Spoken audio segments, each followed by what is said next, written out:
በስመ አብ ወወልድ ወመንፈስ ቅዱስ አሐዱ አምላክ አሜን። ልዑል እግዚአብሔር አምላኽናን ጎይታናን መድኃኒናን ኢየሱስ ክርስቶስ ኣብዚ ዘለናዮ ብክብርን ብቅድስናን ብሰላምን ከምኡውን በኣኽናፍ ቅዱሳን መላእክቱ በኣማላድነት ቅድስት ድንግል ማርያም ብምሕረቱ ይኸልለና ይሓልወና። ሕያዋይ ጓሳ ንኣባጊዑ ቀቅድሚአን እናኸደ ይሕልወን ተኹላ ኣብ ዝመፀን ድማ እንሆ ቅድሚአን ኮይኑ ነፍሱ በጃ ክሳብ መሃብ የሓልፍ ይብለና ዮሐንስ ወንጌል ምዕራፍ 10። ስለዚ ሕያዋይ ጓሳና ኣብ ዘለናዮ ከምቲ ሕያዋይ ጓሳ ብምሳሌን ኣባጊዑ ካብ ኩሉ ጸላኢ እናተንከላኸለ እናኣሳሰየ እናኣብልዐ እናመገበ እናስተየ ኣብ ደንቢአን ብጽቡቕ ዝሕልወንን ዝዕቅበንን ጎይታ ኢየሱስ ክርስቶስ ኃጢአትና እንተኻምናን ከይተጸባጸበ ኣብ ዘለናዮ ይዓቅበናን ይሓልወናን። ናይ ሎም መዓልቲ ንመሃራ ትምህርቲ ከም ፍቓድ እግዚኣብሔር ኣብ ግዜ ጾም ኣልኮላዊ መስተ ይፍቀድ ድዩ? ኣልኮላዊ መስተ ኣብ ኩሉ ግዜ ኣይፍቀድን እዩ። ነገር ግን ኣብ ግዜ ጾም ስለምንታይ ካብ ኣልኮላዊ መስተ ሓደ ሚእመን ክርሕቕ ስለምንታይ ካብ ኣልኮላዊ መስተ ክጥንቀቕ ኣለዎ ንዝብል ሓደ ነጥብታት ናይ መጽሓፍ ቅዱስ መሰረት ምግባር ክንርኢና እግዚኣብሔር ስለቲ ንህቦ ቃል ንዝረሓቐ ከቕርበልና ንዝረቐቐ ከጉልሓልና ንዝኸበደ ድማ ክትርጉመልና ፍቓድ ይኹን። መጀመርታ ካብ መንፈስ ቅዱስ ዝፈልዩ ነገራት ሰለስተ እዮም። እቲ ሓደ ኣልኮላዊ መስተ ወይ ድማ ስኽራን እዩ። ብዛዕባ እዚ መጽሓፍ ቅዱስ ብሰፊሕን ብብዙሕን ገሊጹልና እዩ። መንፈስ ቅዱስ ዝፍለየሎም ወይ ድማ ሓደ ወዲ ሰብ ምልኣት መንፈስ ቅዱስ ካብ ኣካላቱ ካብ ሰውነቱ ክፍለ ዝገብሩ ካብቶም ሰለስተ እቲ ሓደ ኣልኮላዊ መስተ እዩ። ቅድሚ ኣብ ናይ መጽሓፍ ቅዱስ ምትንካፍና ሰብ መስተ ክሰቲ ከሎ እንሆት ፈሳሲ ናብ ውሽጢ ከርሱ እዩ ዝኣቱ። እቲ ጽማቕ ናይቲ ፈሳሲ ናይቲ ኣልኮል ውፅኢት ግን ኣብ ኣእምሮና ኣብዚ እዩ ዝድይብ። ኣብ ኣእምሮ ምድያብ ማለት ነፍሲ ኣብዚያ ትርከብ። ልክዕ ከምዚ ሚሞሪ ናይ ሞባይል ኣብ ሓደ ስፍራ ዝተወሰነ ስፍራ እተኣቱ እሞ እታ ሞባይል ሚሞሪ ሲም ካርድ እንተዘይሃልይዋ ሲም ካርድ ማለት እየ ኣይትሰርሕን እያ። እቲ ሲም እቲ ሓይሊ ናይታ ሞባይል እንተዘየለ ግን ቆፎ ጥራይ ትጽዋዕ። ሰብ ድማ ነፍሲ እንተዘይብሉ ሬሳ ከም ዝሞተ ነፍሲ ምስ ተፈለየት ናይና ሞትና ንበሃል። እሳ ተከናውነሉ ትሰርሓሉ ስፍራ ግን እዚ ኣእምሮና እዚ እዩ። ስለዚ እቶም ናብ ከርስና ዝኣትዉ መስተ ጽማቝ ናቶም ነድሪ ናቶም ሃፋ ናቶም ኣብ ዝናል ኣብዚ ይድይብ እሞ ሰብ ምስ ሰተየ ዓንደልደል ይብል ሰኺሩ ንብሎ ማለት እዩ። ንነፍሲ የማስና ይጉልበባ የሽፍና ብድሕሪኡ ቁኑዕ ሓሳብ ይጠፍእ። እዚ ከዓ እንታይ ዝኸውን ነፍሲ ካብ ምልኣት ቅድስናኣ ትደክም። በትሳ ሙሉእ ብሙሉእ እትመርሓካ ዘይኮነሲ በቲ ናይ ኣልኮል ተደፋፊእኻ ተመሪሕኻ ሓጢአት ከም ትፍጽም ትኸውን። ሓጢአት ክትፍጽም ከለኻ ነፍሲ ምሳኻ ኣላ ግን ማሲና ኣላ ደኺማ ከም ድለያ ከም ዝደለየቶ ከተንቀሳቐሰካ ኣይትኽእልን እያ። ስለምንታይ ባዕዲ ነገር ኣትይዋ ስለ ዘሎ ማለት እዩ። ስለዚ ናይ ኣልኮል ነገር ብኸምዚ ደረጃ እዚ ኣብ ኣእምሮኻ ኣናዊፁ ባዕዲ ነገር ንነፍሲ ኣትዩ ምሰማሰና ሰብ ኣብ ሓጢአት ክወድቕ ይኽእል ማለት እዩ። ስለዚ ብዝተኻእለ ነገር ኣብ ግዜ ጾም ካብ መስተ ንኽልከለሉ ካብ እግዚኣብሔር ከይንፍለይ ሰብ ኣልኮል ምስ ሰተየ ኣልኮል ባዕዲ እዩ ንነፍስን ንስጋን። ንስጋ ይቐርጸና ይሕመና፣ ንነፍሲ ድማ የማስና። ነፍስን ስጋን ስለ ዘይሰማማዕ እዚ ባዕዲ ነገር እዚ ናብ ሓጢአት ናብ ርኽሰት ካብ እግዚኣብሔር ናብ ዝፈልዩ ነውሪ ናብ ዝኾኑ ስፍራታት ከም ንወድቕ ይገብረና ማለት እዩ። መጽሓፍ ቅዱስ ብዛዕባ እዚ እንታይ ኢሉ? ክርስቲያን ኣብ መስተ ዘለዎም ኣረኣእያ ከመይ ክኸውን ኣለዎ ኢሉ ሓደ ናይ መጽሓፍ ቅዱስ ቃላት ሓቀኛ ትርጉም ብምርዳእ ብዙሓት ንጉዳእ ኢና። ኣብ ቀዳማይ ጢሞቴዎስ ምዕራፍ 5 ቅዱስ ጳውሎስ ንጢሞቴዎስ ዝለኣኸሉ መልእኽቲ ኣሎ። ጢሞቴዎስ ወደይ ስለቲ ዝመላለሰካ ሕማም እንሆ ማይ ጥራይ ወይኑ ዘይኮነስ ሂደት ወይኒ ክትሰቲ ኣለካ ስለ ዝበሎስ ወይኒ ይፍቀድ እዩ ይብል ማለት እዩ። እዚ ግን ንስለዚ ዝስተ ወይኒ ኣይኮነን። ኣብ ኣንድምታ ናይዚ መጽሓፍ እዚ ቀዳማይ ጢሞቴዎስ ምዕራፍ 5 ምስ ንምልከት ንጢሞቴዎስ ስለዚ ዝስተ ዘስክር ወይኑ ዘይኮነስ ስለ ቅዱስ ስጋውን ክቡር ደሙን ክነግሮ ስለ ዝደለየ እዩ። ስለቲ ዝመላለሰካ ሕማም ነፍሲ ስጋ መድሃኒቱ ቅዱስ ስጋውን ክቡር ደሙን እሞ መድሃኒተ ስጋ መድሃኒተ ነፍሲ ክትወስድ ክትክእል ኣለካ ብምባል ይዛረቡ ዘሎ። ግን ቃል በቃሉ ወይኒ ስለ ዝበለ ሰብ ናፍቲ ገዛእ ዝደለየ ትርጉም ይወስዶ እሞ ኣብ ክርስትና መስተ ከም ዝፍቀድ ምዕባድ ከም ዝፍቀድ ገይሩ ይወስዶ ማለት እዩ። ቀዳማይ ናይ እግዚኣብሔር ፀላኢ ንመንፈስ ቅዱስ ዝፃረር ኣልኮሊ መስተ እዩ። ምክንያቱ 90% ወዲ ሰብ ኣብ ሓጢኣት ክወድቕ ተኮይኑ ብመስተ ተደፋፊኡ እዩ ዝወድቕ። ስለምንታይ መስተ ሓጢኣት ንክገብር ኣቐዲሙ ሰብ ሓጢኣት ንክትፍፅም ሓጋዚ ዓርኪ ኣልኮል እዩ። ስለምንታይ ንኣእምሮ ደይቡ ንነፍሲ የማስና እሞ እቲ ነፍሲ ክትመርሖ ዝግባእ ኣካል ብናይ ኣልኮል ፅማዕ ብናይ ኣልኮል ሃፋ ተደፋፊኡ ኣብ ሓጢኣት ከም ትወድቕ ይገብረካ። ስኽራንካ ምስ ከደ ምስ ሃደመልካ ምስ ወግሐ ማይ ምስ ተሓፀብካ ምስ ተረጋግኣ ነፍሲ ግቡእ ስርሓ ክትሰርሕ ምስ ጀመረት ጣዕሳን ብኽያትን ይኸውን ማለት እዩ። ስለዚ ቀዳማይ ወዲ ሰብ ካብ እግዚኣብሔር ዝፍለየሉ ኣልኮል እዩ። ብፍላይ ኣብዚ ፆም ፆምኳ ሙሉእ ክኸውን እንተኮይኑ ከምቲ ኣቐዲምና ዝገለፅናዮ ፆምኳ ሙሉእ ክኾነልካ እንተደኣ ኮንካ ካብ ኩሉ ነገር ኢኻ ክትቁጠብ ዘለካ። ኣብ ካልእ ግዜ ከዓ ይስተይ ማለት ኣይኮነን። ኣልኮል ኩሉ ግዜ ካብ እግዚኣብሔር ዝፈሊ መርዛም ነገር እዩ። ኖ ይስተዩ ከምዚ ይሰትይዎ እንድዮም እስበይኒ ንሕና ናይ መፅሓፍ ቅዱስ ንዛረብ ኣለና። ስለዚ ካብ መፅሓፍ ቅዱስ ነጥብታት ክንርኢና ነዚኣቶም እናተምሃርና እናስተንተና ነፍስናን ስጋናን ብፆምን ፀሎትን ምፅዋትን ተደሲቱ ዳ እምበር መስተ ምብዛሕ ምስ ዘዘውትር ናይ ግድን ውዒሉ ሓዲሩ ውድቀት እዩ ዝመፅእ። ብስጋውን እንተዘይወደቕካ ኣብ ግዜ መስተ ካብ እግዚኣብሔር ዓሊኻ ኣለኻ። ስለምንታይ ኣካልካ ብዝግባእ ክትመርሖ ይትኽእልኒ ኢኻ። ስለምንታይ ንነፍሲ ማስኪና እያ ዘላ ነፍሲ። ስለምንታይ ዝሰኸረ ዝዛረቦ ዘይፈልጥ ዝገብሮ ዘይፈልጥ ኣብ ዝሓድሮ ዘይፈልጥ ኣብ ዝኾነ ተደርቢዩ ዝፀንሕ ዝሰኸረ ሰብ ስለምንታይ እዩ ነፍሲ ግቡእ ስራሓ ከይትሰርሕ ብናይ መስተ ብሰይጣናዊ መንፈስ ተመሊኣ ኣላ። መስተ ምስ ሰተኻዮ ግቡእ ስራሓን ግቡእ ክዋኒኣን ከተኸውን ኣይትኽእልን እያ ነፍሲ። ስለምንታይ ባዕዲ ነገር ኣትይዋ ኣሎ ማለት እዩ። ባዕዲ ነገር ዝኣተው ነገር ድማ ኩሉ ግዜ ከምኡ እዩ። ንምሳሌ ሓደ ሰብ ኣብ ጅቡኡ ዝፀፈፈ ነገር እዩ ዘቐምጥ። ስለምንታይ ኣብ ጅቡኡ ክፉእ ሽታ ክሽትቶ ኣይደልን እዩ። ዝመሽመሸ በናና ኣብ ጅባኻ እንድሕር ዳ ኣእቲኻ ግን ማዕረ ክንደይ ፅልኢ ናይ ከባቢ ጅባኻ ዘሎ ንብረት እዩ ዝመፀካ። ናይ ኣካልካ ማዕረ ክንደይ ትፀልኦ፣ ምክንያቱ ክፉእ ሽታ ኣለዎ። ከም ዝግባእ ኣይትትንፍስኒ ኢኻ፣ ከም ዝግባእ ደስታ ኣይመልኣካኒ፣ ከም ዝግባእ ኣይትበርህን ኢኻ። ስለምንታይ ክፉእ ሽታ ይመፀካ ኣሎ። ነፍሲ ድማ ባዕዲ ኣልኮል ኣብ ኣእምሮ መፂኡ ካብ ዝህቡኻ ትማስን ግቡእ ስራሕካ ካብ ምስራሕ ድማ ትእለ ማለት እዩ። መፅሓፍ ቅዱስ ብዛዕባ መስተ እንታይ ይብል? ሓቂ ዲዚ ቅዱስ ጳውሎስ መምህርና ኣብ ቀዳማይ ጢሞቴዎስ ምዕራፍ 5 ወይኒ ጥራይ ዝተዝበሎ ብገዛእ ወይኒ ዘስክር ጌርና ከይንወስዶ ንስለ ካልእ ምዃኑ ተዛሪብና ኣለና። ካልኦት ከነ ዝድመስሉ እንታይ ይብሉ? ጳውሎስ ብርሑቕ ከይከደ ካብኡ ትሕት ኢሉ ኣብ ሮሚ 14 ወይኒ ዘይምስታይ ፅቡቕ እዩ ምክንያቱ ሰኺርካ ኣብ ዘይተደልየ ነገር ከይተኣቱ ይብል መልእኽቲ ጳውሎስ ናብ ሰብ ሮሚ ምዕራፍ 14 16 ምዕራፍ እያ ዘለዋ እዛ ምዕራፍ እዚኣ ቆሮንጦስ ኮይኑ ዝፀሓፋ ናብ ደቂ ሮሚ ናብዚ ኢጣልያ ዝበሃል ሮሚ እዩ። ኣረማውያን ኣይሁዳውያን ምስተባእሱ ኣብኡ ባእሲ የብዝሑ ስለ ዝነበሩ በቲ መስተ ተደፋፊኦም እውን ዘይተደልየ ይገብሩ ስለ ዝነበሩ ወይኒ ዘይምስታይ ፅቡቕ እዩ ምክንያቱ ብመስተ ዝመፅእ ሓጢኣት ከየሸንፈኩም ይብል ኣብ ሮሚ 14። ካልኣይ ኣብ ኤፌሶን ምዕራፍ 5 ዝርገት ኣለዎ እሞ ወይኒ ብምስታይ ኣይትስከር ኣበሳ ኣለዎ ይብል። ዝርጋን ኣለዎ። ዝርገት እንታይ ማለት እዩ? ነቲ ንጹህ መንፈስ ቅዱስ ባዕዲ ነገር ምእታው ማለት እዩ። ዝርገት እንታይ ማለት እዩ? ነቲ ቁኑዕ መንገድኻ ዘላግስ ነገር ምግባር ማለት እዩ። ሓደ ባቡር ክጓዓዝ እንተኮይኑ እቲ ናቱ ሓዲድ ዝነፅህን ዝፀፈፈን ክኸውን ኣለዎ። ኣዝዩ ደቂቕ ነቲ ሓፂን ድሕምቕ ነገር እንተደኣ ፀኒሕዎ እቲ ባቡር ካብ መንገዱ ይወፅእ። ወዲ ሰብ ድማ ነቲ ትኽ ዝበለ ክርስትያናዊ ህይወት ሓርጎፅጎፅ ብፆምን ብፀሎትን ብምፅዋትን ክጓዓዞ ዝፀንሐ ጉዕዞ መስተ ምስ ዝኣቱ ከም ዘላግስ ከም ዝወድቕ ይኸውን፣ ተዘይወደቐ ከም ዝዕንቀፍ ይኸውን፣ ተዘይተዓንቀፈ ከም ዝደክም ይኸውን።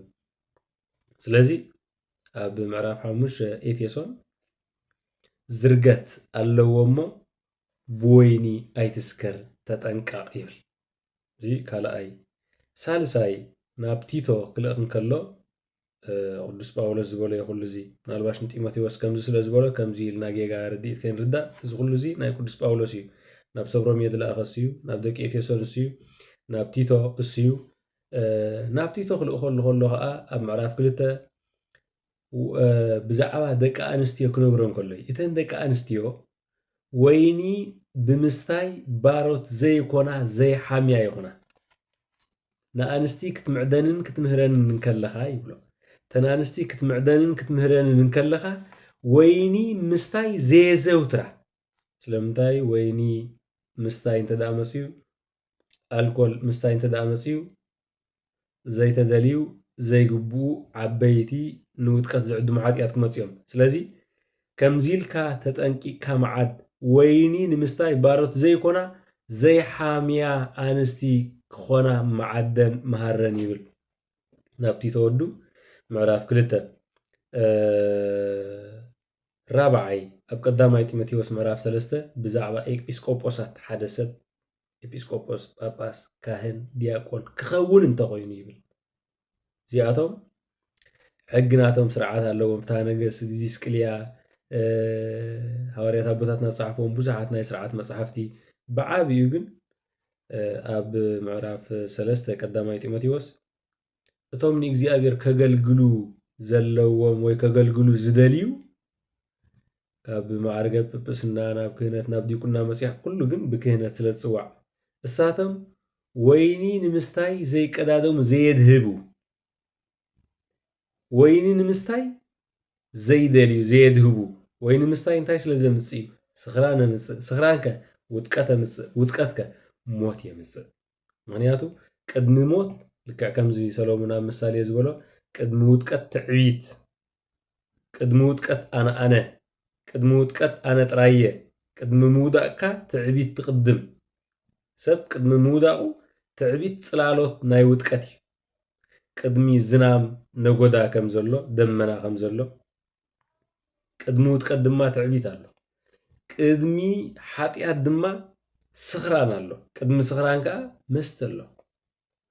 ስለዚ እቶም ንእግዚኣብሔር ከገልግሉ ዝደልዩ ንመስተ ዘይሃርፉ ይኾኑ ይብል። ስለምንታይ እቲ መስተ እንተደኣ ትሰትዩ እቲ ንጹህ ቃል እግዚኣብሔር ክስብኽ ኣይክእልኒ።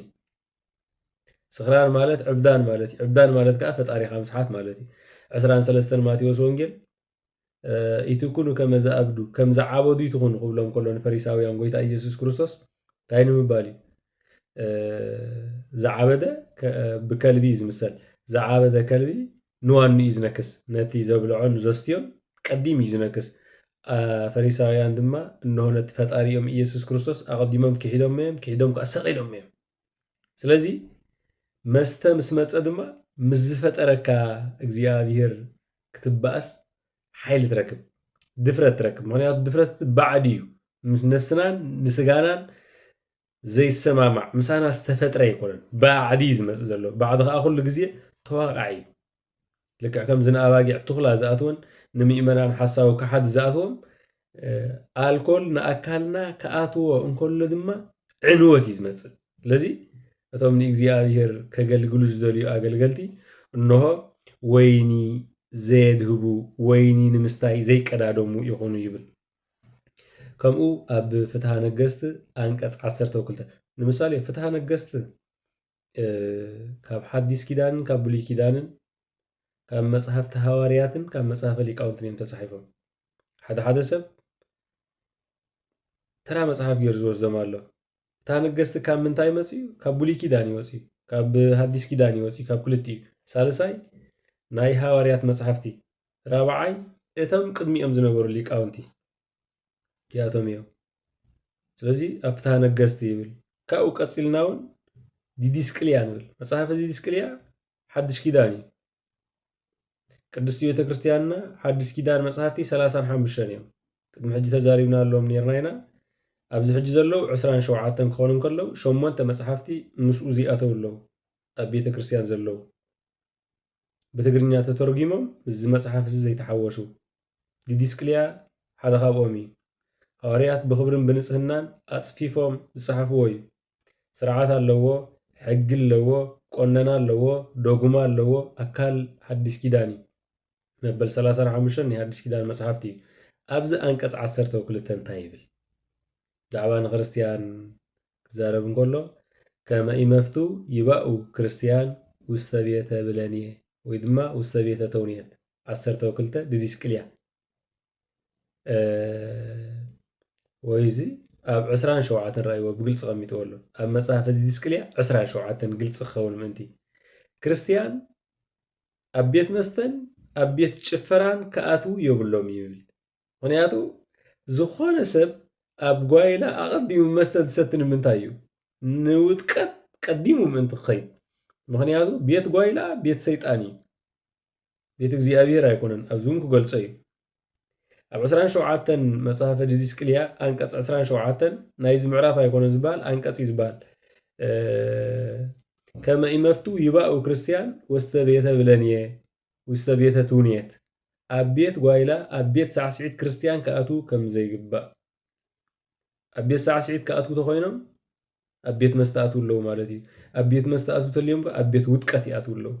እንሆ ኣብ ቤት መስተ ኣትዩ ሰብ ወይ ብገቢር ወይ ብቓል ወይ ብሓሳብ ይወድቕ እዩ። ካብዚ ብትግርኛ ክትርጉሞ እንከሎ ኣብ ቤት ሳዕስዒት ምእታው ንክርስቲያን ከም ዘይግባእ መጽሓፈ ዲድስቅልያ 27 ካብኡ ተኸቲሉ ኣብ ኣንቀጽ 12 ዲድስቅልያ ከዓ ቤት ጓይላ እንሆ ይብል።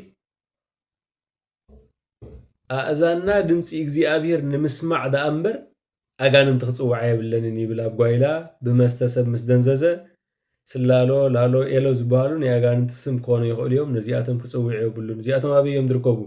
ብመስተ ተሓጊዝካ ኣብ ተኣትዎ ናይ ጭፈራ ቤት። ኣብዚ ኣስዒቡ ንሱ እቲ ኣብ ቤት መስተን ኣብ ቤት ጓይላን ኣእምርኡ ዘጥፍእ ሰብ ይብል እንሆ ምስ ዲያብሎስ ጸላኢ እግዚኣብሔር ሓቢሩ እሞ ርግማን ክወርስ ይብል። ካብዚ የትሕነና እግዚኣብሔር። ተመልከቱ ሕጂ ጓይላ ተራ ነገር ኮይኑሉ ዘሎ ክንድምንታይ ኣበሳ ኣለዎ? ኣብ ጓይላን ኣብ መስተን ግዚኡ ዝሕልፍ ሰብ ምስ ጸላኢ እግዚኣብሔር ዲያብሎስ ሓቢሩ እሞ ኣብ ጾም ጥራይ ኣይኮነን ኣብ ኩሉ ግዜ እዚ እንሆ ርግማን ከይቅበል ይጠንቀቕ፣ ካብዚ ግና ፈጺምኩም ረሓቑ ይብል። አንቀጽ 12 ዲድስቅልያ እቲ ዝደርፍ ፍርዱ ዝቕበል ካብ ኮነስ እቶም ዘጣቕዑኸ ካብኡ ዝተርፉ ዶ ይመስለኩም ይብል። ካብዚ ካብ ናይ ቅዱስ ጳውሎስ መልእኽትታት እዮም ዝያዳ እዚኦም ብዛዕባ መስተን ጓይላን ዝፀሓፈሎም ክልኩላት ምዃኖም ጽያፋት ርክሰታት ምዃኖም ኣብ ገላትያ ምዕራፍ 5 ካብ ቁፅሪ 20 ጀሚሩ ጓይላ፣ ምንዝርና፣ ጥንቆላ፣ ምፍልላይ፣ ድፍረት፣ ክፍኣት፣ ትዕቢት እዚኣቶም ዘዘውትሩ ሰባት መንግስተ ሰማይ ኣይክርእይዋን እዮም ይብል። ኣይከኣትውዋን እዮም ኣይበለን። ንምርኣይ በረኸት ከም ዘለዎ ፈሊጡ ኣይክርእይዋን እዮም። ምእታው ንበይን እዩ፣ ኣማዕድዮም እውን ኣይክርእይዋን እዮም። ምክንያቱ ንምርኣይ እውን በረኸት ኣለዎ። ንምርኣይ ዝተፀውዐ ሰብ ኣሎ። 13 ማቴዎስ ወንጌል እንሆ ኣዒንትኹም ነዚ ቅዱስ ነገር እዚ ምርኣይ ብፁዓን እየን ይብል። መንግስተ ሰማይ ምርኣይ ድማ ብደረጅኡ ብፅና ቅድስና ኣለዎ። ነገር ግን ንጓይላን ንመስተን ንስኽራንን ዘፍቅሩ ሰባት ኣብ ጾም ጥራይ ዘይኮነ ኩሉ ግዜ ንመንግስተ ሰማይ ኣይክርእይዋን እዮም ይብል። እዚ ቃል እዚ ኣብ ናብ ሰብ ገላትያ ምዕራፍ 5 ተጻሒፉ ኣሎ ማለት እዩ። ስለዚ ንሕና ከበይ ኣለና? ኣብ ኣብይ ጾም ጓይላ ኣመኽኒኻ ሎሚ በዓል ደቂ ኣንስትዮ በዓል ደቂ ተባዕትዮ እንዳበልካ ጓይላ ደሊኻ ናይ ጓይላ ህርፋን ኣለካ ኣብ ገዛኻ ዓፂኻ ዘይሳዕስዕ እንታይ ጌርካ እቲ ሕብረተሰብ ትብክሎ? ደረፍቲ ጽባሕ ነፍሲ የብልኩም እንዲ ኮን ደኾን ነዚ ዓብ ጾም ከማን ክሓልፍ ይግብኦ። ኣቡኡ ኣብ ሰናይ ዘየለ ሰብ ክርስቶስ ኣምላኽና ኣብ ሓጎስን ተድላን ኣይኮነን ዘሎ ኣብ ግዜ ጾም ናይ ክርስቶስ ኢና ዘለና። ንዓና ዝረገጸ ዲያብሎስ ኣብ ደብረ ቆሮንጦስ ኣጸሚ ረጊጽዎ ጎይታ። ንሕና ግን ኣንጻር ጎይታ ኮይና ምስ ዝረገጸና ዲያብሎስ ኮይና ንዘርዮ ኣለና ንጎይታ ማለት እዩ። ኣብ ኣብይ ጾም ይብሉ ሐዋርያት ኣብ ኣብይ ጾም ጓይላ ምግባር ማለት ምስ ኣይሁድ ሕብረት ኣለካ ማለት እዩ። ኣይሁድ ድማ ንጎይታ ዘይምቕባሎም ጥራይ ብቑዕ ኮይኑ ተረኺቡ ክንሱ ምስ ቃሎም ክርስቲያን ከመይ ክኸውን ግብኦ ነፍስን ዲና ሒዝና ዘለና ጽባሕ ኸ ኣብ ዓብይ ጾም ጓይላ ኣብ ዓብይ ጾም መስተ ጽባሕ ከነፍስና እንታይ ሒዘያ ክትፍረድ ቅዱስ ኣናትያስ ዝበሃሉ ግብፃዊ እንታይ ይብሉ ካብተን ዘፍርሃኒ ነገራት ሰለስተ ነገራት እታ ሓንቲ ድሕሪ ሞት ኣብ ቅድሚ እግዚኣብሔር ቆይመ ምስተሓተትኩ ዝምልሶ ክስእን ምዃነይ ሓሲበ እዚኣ ተሳቅየኒ ይብሉ እንታይ ሒዘ ክቐውም እየ ይብሉ ነፍሲ ዝሓዘ ክርስቲያን ዓብይ ጾም እግዚኣብሔር ኣቦና እዩ ኣብ ሰማይ ትነብር ኣቦና ስምካ ይቀደስ ኢልኩም ጸልዩ ኢሉ ናይ ማቴዎስ ወንጌል 5:6 አንቀጸ ብፅዓን ኣብ ሰማይ ትነብር ኣቦና ስምካ ይቀደስ መንግስትኻ ትምጻእ እናበልኩም ጸልዩ ኣቦና እዩ እግዚኣብሔር ኣቦኻ ተሸጊሩ ኣብ ግዜ ጾም እንከሎ ንዲያብሎስ ክሳዱ እናረገጸልካ እስኻ ይተስእ ትብሎ ኣቦኻ ሓዚኑን ተኪዙን ከሎ ብኸመይ መንገዲ ሓጎስ ይረኣየካ እሞ ድማ እዚ ብዓለም ሓጎስ ዝበሃል ግን ከዓ ሓዘን ዘስዕብ ጓይላ መስተ ግዜያዊ ሓጎስ ክኸውን ይኽእል እዩ ግዜያዊ ደስታ ክኸውን ይኽእል እዩ ምስ ነቕሓኻ ግን ስምብራት ናይ ሓጢኣት ስምብራት ናይ ሓዘን ስምብራት ናይ ጓሂ እዩ ዘስዕብ ቀዳመይቲ ዓለም ብሰንኪ ጓይላ ያጠፊኣ ኖህ ነታ መርከብ እናሰርሓ እቲ ማይ ናይ ጥፍኣት ኣብዚ ዓንቀሮም ክሳብ ዝበፅሖም ኣብዚ ኢቶም ክሳብ ዝውሕጦም ይእትውን ይተኣታተውን ነበሩ ስጋዕ ሽዑን እግዚኣብሔር ይፀርፉ ነበሩ ተንኮሎም ስለ ዝተዓዘበ እግዚኣብሔር ኣብ 120 ዓመት ማይ ኣይሂ ክመጽእ እዩ መርከብ ዘድሕነኩም ስርሑ ኢሉ ብኖህ ኣብ ዝለኣኸሎም እዋን ድሓን ኖህ ስኻ 100 ዓመት ስርሓያ ንሕና ከዓ እንሆ 100 ዓመት ሳዕሲዕና 20 ዓመት ተወስደልናያ ነርክበላ ኢና ኢሎም ብንዕቀት ምስ ተዛረብዎ እግዚኣብሔር ነቲ ማይ ኣብ 93 ዓመት ኣምፂዎ ብታሕትን ብላዕልን እቲ ማይ ክሳብ ዘበነ ኖህ ምድሪ ማይ ኣይትዘንብን እያ ነይራ ብውሽጣዊ ጠሊ እያ ትመልእ ነይራ ባይረ ሃሳብ ብውሽጣዊ ጠሊ ጥራሕ ደኣ እምበር ብላዕሊ ብዝናብ ኣይትዘንብን እያ ነይራ ክረምቲ ሓጋይ ቀውዒ ጸደይ ዝበሃሉ ኣይተቐመሩላን ኣይተሰፈሩላን ካብኡ እዩ ዝናብ ጀሚሩ እምበር ምድሪ ብበረኸተ እግዚኣብሔር ብምድራዊ ጠሊ እያ ትልምልም ነይራ በቂላ ተብስል ነይራ በሲላ ተከናውን ነይራ ማለት እዩ እዚ ማይ እዚ ዓስቢ ናይ ጓይላን ዓስቢ ናይ ክሕደትን እዩ ኣብ ቅድስና ንዘሎ ዘውድቕ ኣብ ቅድስና ንዘሎ ስሒቡ ዝኣሊ ኣልኮል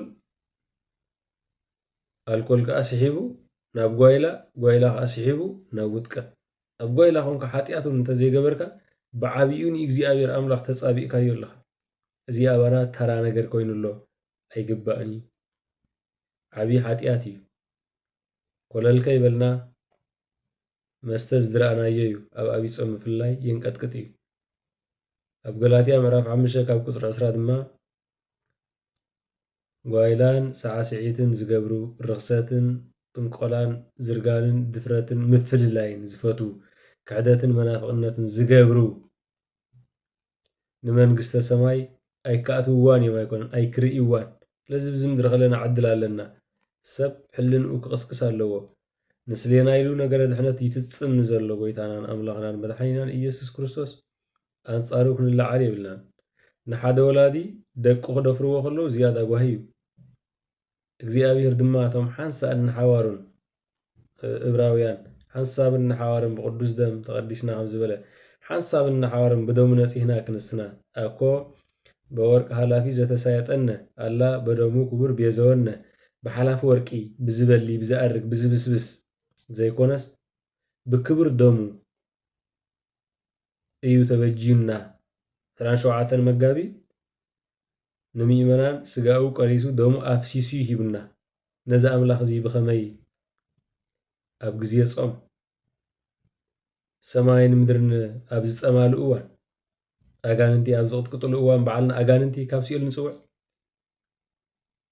ስለዚ መስተን ጓይላን መካየድቲ እዮም ሰብ ምስ ሰኸረ بزي لبي يسعسع بزي لبي هود دلي بزي لبي بعد السوع أقدم من قايلة ديكون قاصاصر دلو إن الكول سب مس أي إمرو ملو إنكلو إنتاي يجبر كم زلو سلاز فلت ولاون أنت تجاجي إنك نصح فتاني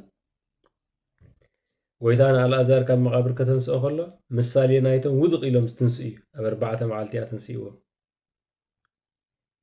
سلازي مس أي إمرو خلا زجاجة سب ننصح فتاني مس أي إمرو بمستدن زيز خلا زجاجة سب جنا كسب كم صدق يزوجه سلازي أبزي أبي صام بملأت ببركات من أنتي كقبلنا نسوه مسوائت كوينو كم مسوائت ملائكة كم مسوائت قدوسان أبقد مجزيابير قرب انتغينو نزوم ناب عبدانن ناب أملوخة أوتن زرقانن زوجدو نقرا الكل كنقطفهم كنرحق اللهم ألنا زيابير كبر المزقانا نزل ألم نعيقنا بسلامنا بأدوتا ساينا برانة سايب صحنا وسبات لك زيابير لولا يدرن قلولا مسكول كبر الزكر النوتر وكل شيء وكل ساعة